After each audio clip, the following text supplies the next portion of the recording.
Welcome to Books and More, the channel that brings you the world's most inspiring and life-changing books distilled into powerful lessons you can apply every day.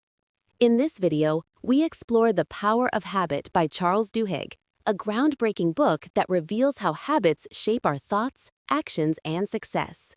You'll discover the science behind why we do what we do and how to transform bad habits into positive ones that drive lasting change. Join us as we uncover the hidden patterns of behavior that define who we are and how we can rewrite them to create a better life. Chapter 1. The Habit Loop. How Habits Work. When I first met Eugene Pauly, I couldn't believe what I was seeing. Here was a man who could no longer remember where he lived, what he had just said, or even the names of his grandchildren. Yet every morning, he would walk around his neighborhood, greet his neighbors, and return home perfectly. Eugene's memory was gone, but his brain still guided him through life. How could someone function without remembering? That question changed how scientists, and I, understood human behavior. It led researchers at MIT to uncover one of the most profound discoveries in modern neuroscience. Habits emerge because the brain is constantly looking for ways to save effort. Once a behavior becomes automatic, the mind can quiet down, conserve energy, and move on to other tasks. In their experiments, scientists placed rats inside a maze and monitored their brain activity as they searched for a piece of chocolate.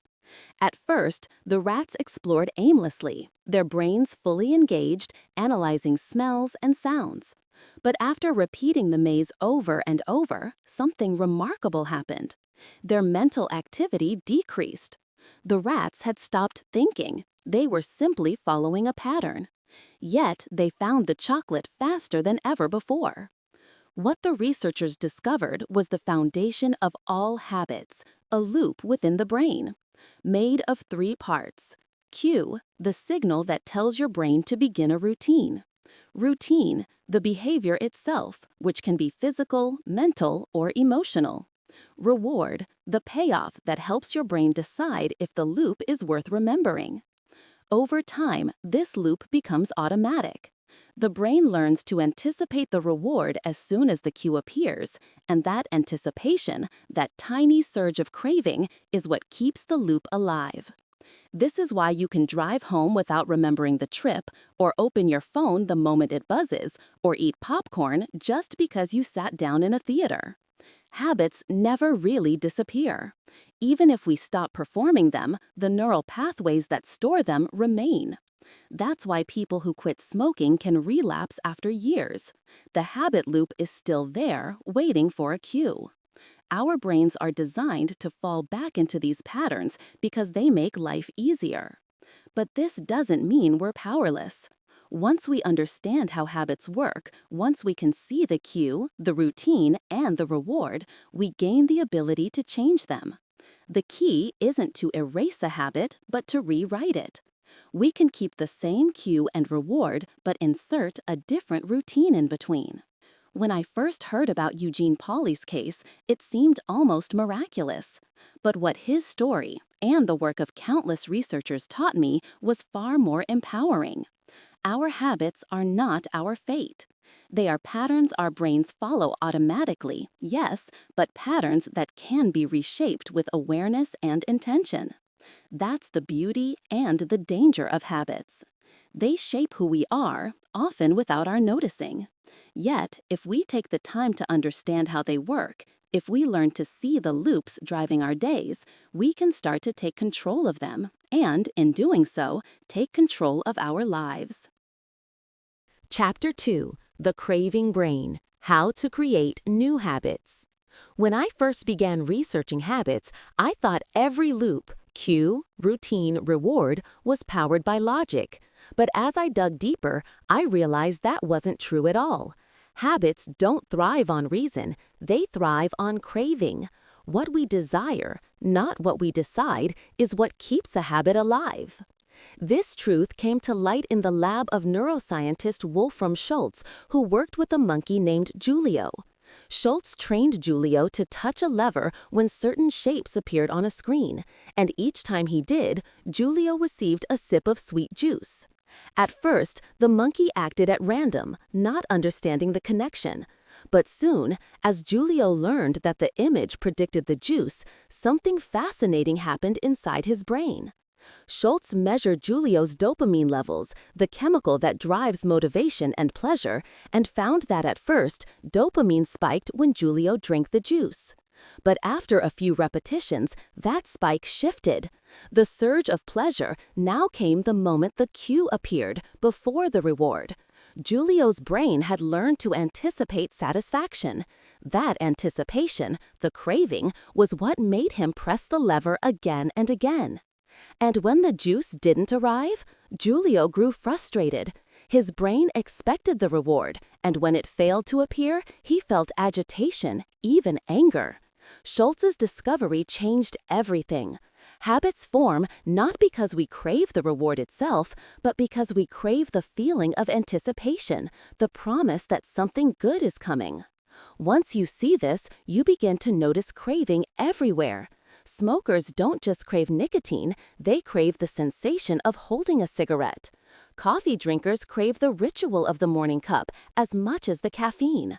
Even brushing our teeth became a habit not because people wanted cleaner mouths, but because early toothpaste makers added menthol to create that sharp, tingling feeling of cleanliness. People came to crave that tingle, and brushing became a daily ritual across America. The same principle fuels countless industries. When you walk through a mall and smell Cinnabon cinnamon rolls, that's not an accident. They bake in isolated corners to ensure the smell hits your brain before you even see the store. That aroma triggers craving long before you've made a conscious choice. Companies learn to engineer these cravings because they understood one thing: anticipation is more powerful than the reward itself. So how can we use this insight for good? The answer lies in creating positive cravings. To form a healthy habit, don't just rely on discipline. Attach it to a feeling you want. If you want to exercise more, focus on how energized you'll feel afterward. If you want to eat better, savor the satisfaction of progress. Over time, your brain will start to crave that positive emotion, and the behavior will sustain itself. I realized that the craving brain isn't our enemy, it's our greatest ally. It's what pushes us forward, what keeps us searching for joy, connection, and meaning. The challenge is to direct that power toward the things that serve us, not destroy us. Every habit, good or bad, begins with a craving. Change the craving, and you change the habit. Once you understand that, you no longer fight your brain. You simply teach it to want something better. Chapter 3. The Golden Rule of Habit Change: Why Transformation Occurs. When I first heard the story of Tony Dungy, the NFL coach who turned the Tampa Bay Buccaneers from one of the worst teams in football into champions, I realized he wasn't just changing plays, he was changing habits. His players didn't need more strength or intelligence, they needed to think less and act automatically, but in the right way. Dungy understood something that scientists had already begun to uncover in the lab. You can't erase old habits, you can only replace them. Each habit loop, cue, routine, and reward stays wired in the brain. The trick is to keep the cue and reward, but change the routine. On the field, that meant training his players to recognize cues instantly and respond with a new set of automatic reactions. He didn't want them overthinking during the chaos of a game. He wanted them to trust their new patterns until they became natural. At first, the results were discouraging. The Buccaneers lost again and again. But over time, repetition carved new pathways in their minds. When the right cues appeared, the new habits took over, and the team began to win. I saw the same rule at work in Alcoholics Anonymous, AA. AA doesn't try to suppress the urge to drink. Instead, it replaces the act of drinking with meetings, prayer, or conversation. The cue, stress, loneliness, anxiety, remains, and so does the reward, relief, connection, comfort. But the routine is swapped. Members learned to reach out instead of reaching for a bottle. Still, there was one element Dungy and AA both relied on that couldn't be explained by routine alone: belief. It's belief that cements change when everything else feels impossible. For football players, belief in their coach and their teammates kept them consistent after defeats. For recovering alcoholics, belief in the group or in a higher power kept them showing up even on their darkest days. In one case, I met an AA member who had been sober for more than 10 years.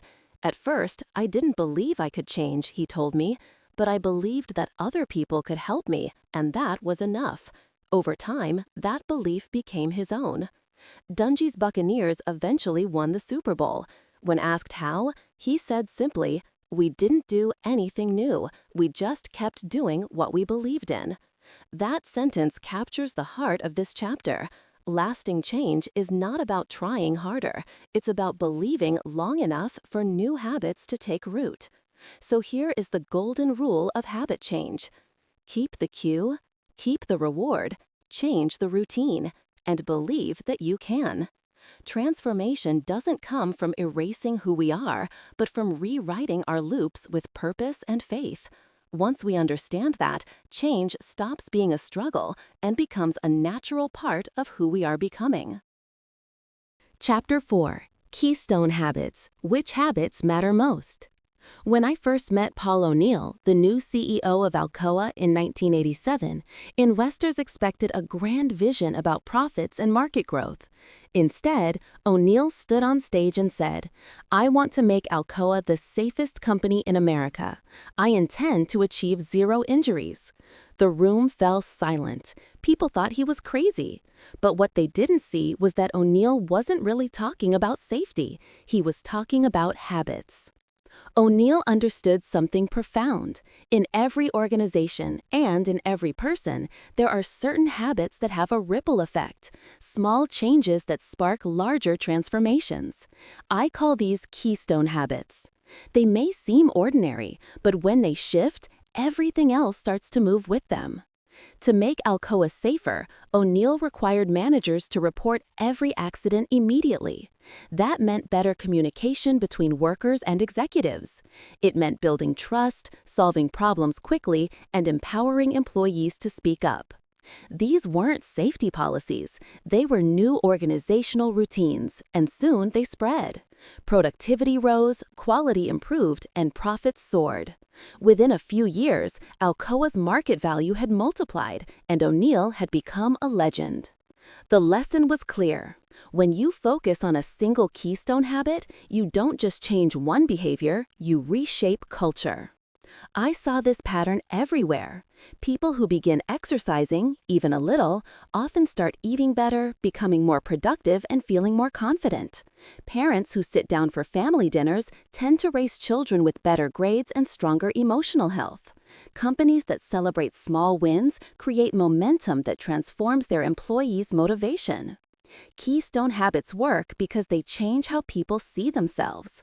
When a person exercises regularly, they begin to think, "I'm the kind of person who takes care of my health." When a company commits to transparency, employees begin to think, "We're the kind of team that tells the truth." That shift in identity, that new narrative, becomes the foundation for lasting change. The magic of a keystone habit is that it doesn't demand perfection. It simply creates a structure for growth. One small victory encourages another. One act of discipline inspires confidence to attempt the next. Over time, these ripples form a wave. Paul O'Neill once told me, "If you can focus on the right habit, you can change almost anything." He was right. Change doesn't start with a massive plan. It starts with finding that one key behavior. The habit that once shifted sets everything else in motion. And that's the truth behind every great transformation, whether in business or in life.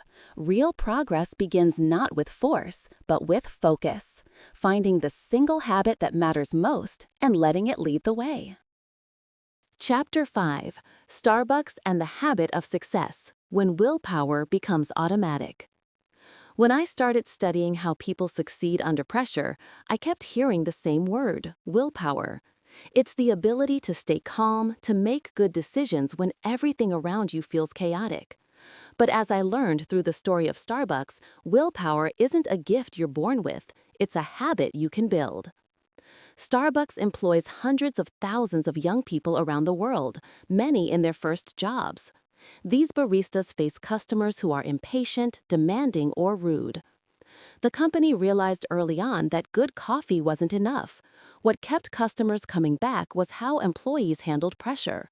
So Starbucks designed a system to teach one of the hardest skills in the world, emotional self-control. They called it the latte method. Listen, acknowledge, take action, thank, explain. Whenever a customer complained, baristas didn't have to improvise. They followed a routine, one that transformed emotional chaos into calm professionalism. Over time, these responses became automatic. The employees didn't need to summon willpower in the moment. They had already turned willpower into a habit. I met a man named Travis who grew up in a home filled with anger and instability. He had lost several jobs before joining Starbucks. At first, he struggled.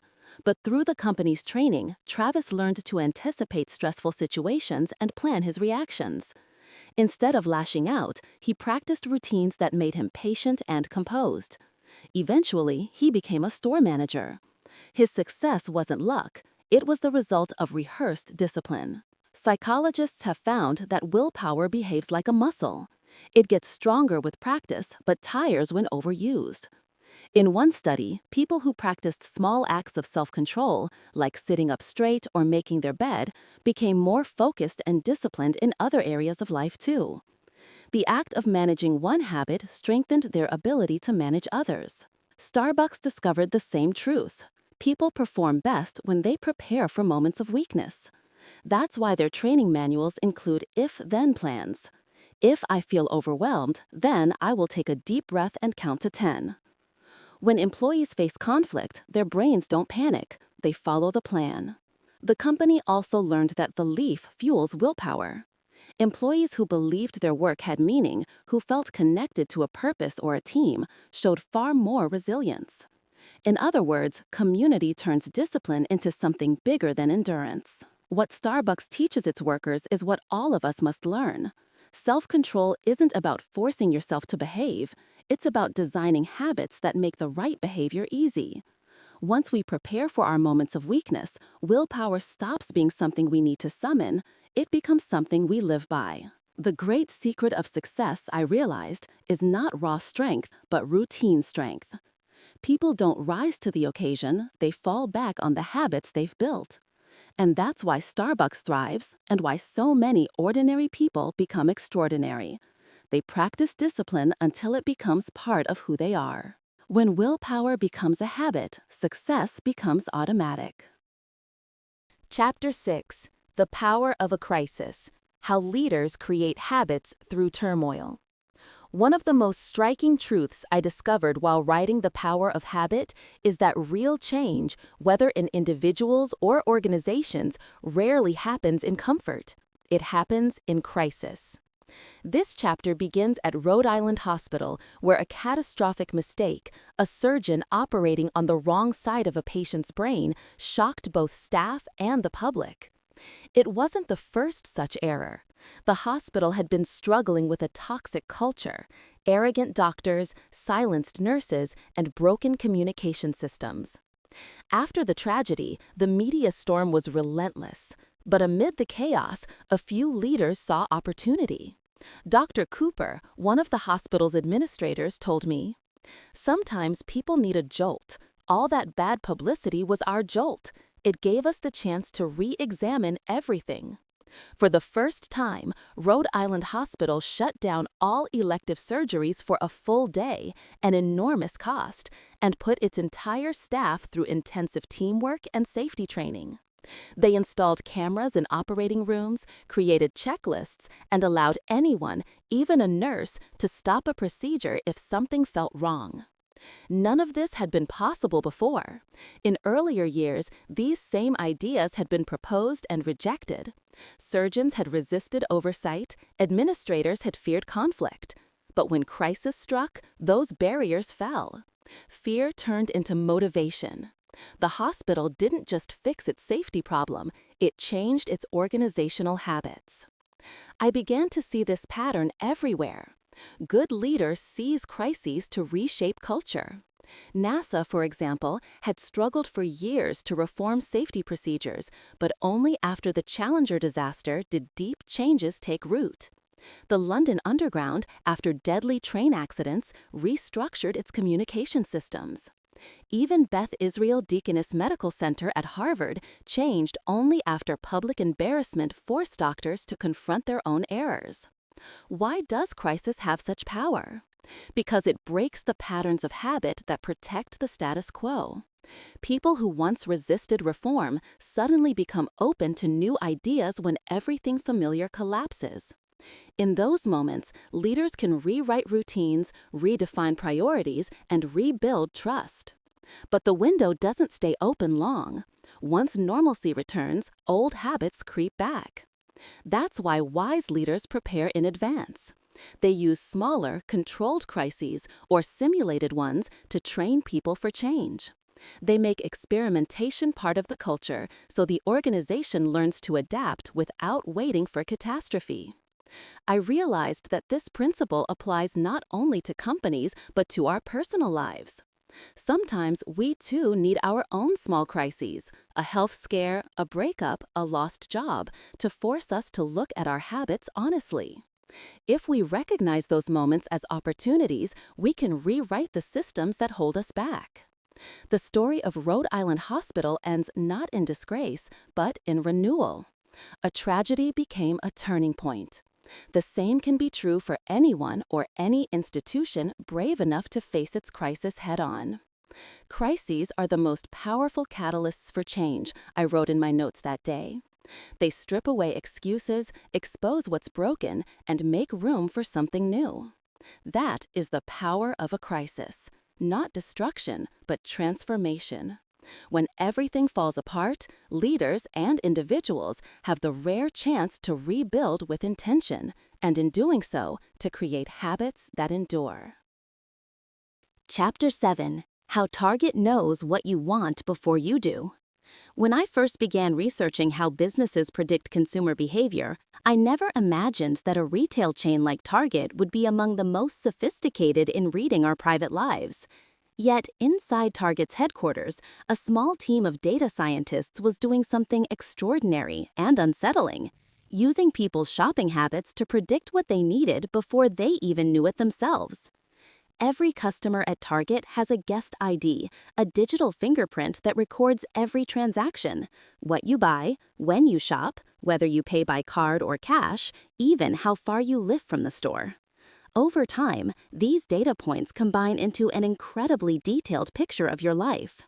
By analyzing them, Target could identify whether you had kids, if you'd moved recently, your approximate salary, and even whether you were likely to be expecting a baby. A mathematician named Andrew Pohl was asked to solve a problem that seemed impossible. Could Target tell when a woman was pregnant and when she was due, based solely on her purchases? He began by analyzing the buying patterns of women who had signed up for baby registries. Soon, patterns emerged: a sudden switch to unscented lotion, purchases of vitamins like magnesium or zinc, and the appearance of certain cotton products or hand sanitizers. These subtle cues formed a predictive model that could spot pregnancy and even estimate the trimester. Then, one day, a man walked into a Minnesota Target furious. His teenage daughter had received coupons for baby clothes and cribs. The manager apologized, not knowing how it had happened. Days later, the father called back, embarrassed, to say that his daughter was, in fact, pregnant. That story became famous, not just for its shock value, but because it revealed something fundamental about how habits work and how deeply they shape the decisions we think we make freely. Our routines, even the smallest ones, leave trails of data that reveal our emotions, needs, and transitions long before we speak them aloud. Target soon realized that their data was too revealing. Women were creeped out by ads that seemed to know their private lives. So the company made a clever adjustment. It wrapped the new in the familiar. Instead of sending a booklet full of baby products, Target began mixing them with unrelated coupons for wine glasses, lawn chairs, or candles, so that the maternity ads felt like part of ordinary life. Shoppers felt comfortable again, and sales skyrocketed. This same strategy appears in many industries. Radio DJs use it when introducing unfamiliar songs, slipping them between hits that listeners already love. The human brain naturally resists the unknown but embraces the familiar. So the key to changing people's habits, whether in marketing, music, or personal growth, is not to fight resistance head-on, but to blend novelty with comfort. By the end of my investigation, I realized this wasn't just a story about corporate marketing. It was a story about us. Companies like Target succeed because they understand a truth that applies to every human being. Our lives are guided by patterns we rarely see. If you learn to recognize and shape those patterns, your cues, your routines, your rewards, you can predict your future. And you can change it. Chapter 8: Saddleback Church and the Montgomery Bus Boycott. The Power of Social Habits. When I began exploring how movements form, I realized that social change is built not just on passion or leadership, but on habits shared by groups of people. This chapter tells two parallel stories: the birth of Saddleback Church in California, led by Rick Warren, and the Montgomery Bus Boycott sparked by Rosa Parks. Though they took place in different eras and contexts, both reveal the same truth. Great movements emerge when social habits take hold. Rick Warren was a young pastor searching for a community to serve. With little money and a pregnant wife, he scoured maps and census data until he found Saddleback Valley, a fast-growing area full of people who called themselves Christian but rarely attended church. When Warren arrived, he didn't lecture about sin or dogma. He studied why people had stopped going to church. The answers were simple. Services were boring, music was dull, sermons felt irrelevant.